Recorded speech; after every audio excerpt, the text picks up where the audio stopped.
我们今天来吃咖喱猪排芝士盖浇饭，还有酱焖鸡爪呢。我们开动吧！还准备了一个。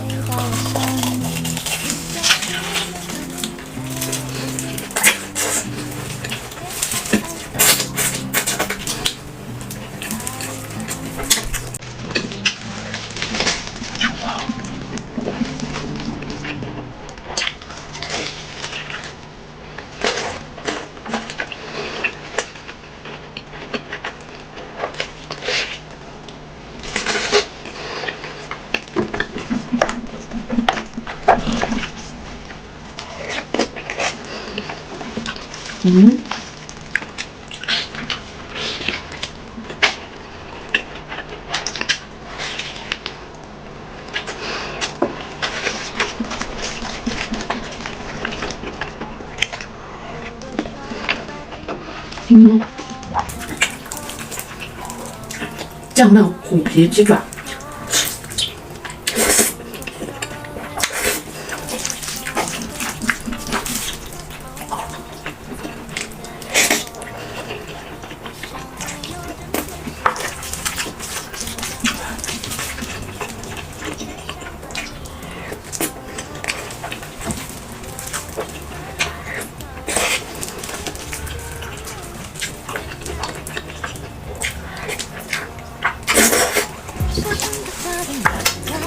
我最近买了一个新的平板，用着就是行。但是树里旧的平板使用折腾了好久，最后对比了一圈，还是转上出手的快。这冷门机型也不愁，下单当天就会有人上门来收，而且回收价钱也很合适，就很适合像我这种想卖闲置但又嫌麻烦的人。就关键他家回收品类也很丰富，就像平板、笔记本、Switch 之类的都能收。小伙伴赶紧去站着花钱吧！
今天就到这里了，拜拜。